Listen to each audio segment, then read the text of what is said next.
കനലാട്ടത്തിന് വേണ്ടിയിട്ടുള്ള കനല് കത്തിക്കൊണ്ടിരിക്കുകയാണ്. ഏലങ്കോട് ഏല ഒരു പ്രധാനപ്പെട്ട വഴിപാട് തന്നെയാണ്. വഴിപാട് പറഞ്ഞാൽ ഇതിന്റെ പിറകിൽ കുറെ സംഭവങ്ങളുണ്ട്. ഇവിടുത്തെ ഊരാളന്മാർ അങ്ങനെന്തൊക്കെ പറയുന്ന വിധത്തില് നായന്മാര് ഒരു പ്ലാവ്, അതിന് കുറെ ചരിത്രങ്ങളൊക്കെ ഉണ്ട് കേട്ടോ. കൃത്യമായിട്ട് ഞാൻ പഠിച്ചു പറഞ്ഞൊന്നുമല്ല. അപ്പൊ അത് ഒരു പ്ലാവ് വെട്ടിയിടും. എന്നിട്ട് അവര് തന്നെ അത് എത്ര ദൂരത്താണെങ്കിലും ഈ ദേശത്തിന്റെ ഏതോ ഒരു ഭാഗത്ത് നിന്ന്, അപ്പൊ അവിടുന്ന് അവര് തന്നെ അത് വെട്ടി ചുമടാക്കി കൊണ്ടുവന്നത് ആ കത്തുന്ന സ്ഥലമുണ്ട്. അവിടെ അതിന് കുറെ അതിൻ്റെതായ രീതിയിലുള്ള അനുഷ്ഠാനങ്ങൾ ഉണ്ടാവും. കാലഘട്ടം ഇങ്ങനെ കഴിഞ്ഞ് വരും തോറും പഴയ രീതിയിൽ അത്ര തന്നെ നല്ല രീതിയിലായി, മീൻസ് ആചാരങ്ങളിൽ ചെറിയ ചെറിയ മാറ്റങ്ങളൊക്കെ വരാലോ.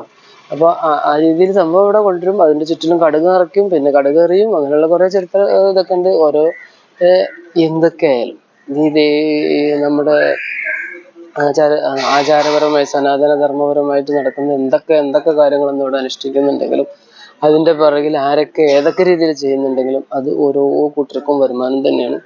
ഒരുപാട് പേരുടെ നന്മയ്ക്കാണ്. ഈ ഒരു കാര്യം മനസ്സിലാക്കിക്കൊണ്ട് ഇതിന് അപ്രോച്ച് ചെയ്യുമ്പോൾ അവിടെ ദേവസ്വം ബോർഡിന്റെ ആയാലും ശരി, നമ്മുടെ ക്ഷേത്ര സമിതികളിലായാലും ശരി, സാധാരണ യുക്തിവാദികളിലാണെങ്കിലും ശരി, ഇത് എല്ലാവരുടെയും നന്മയ്ക്കുള്ളത് തന്നെയാണ് എന്ന കാര്യമാണ് ആദ്യം മനസ്സിലാക്കേണ്ടത്.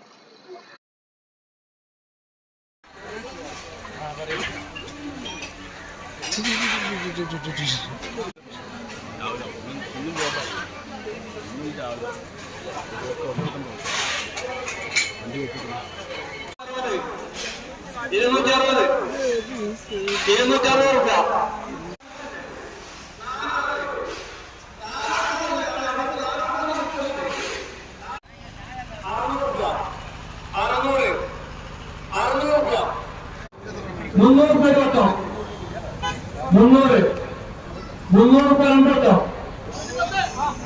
800 രൂപ 800 രൂപ 2 കേട്ടോ. 700 രൂപ പോവാണ്. 800 രൂപ 3 കേട്ടോ.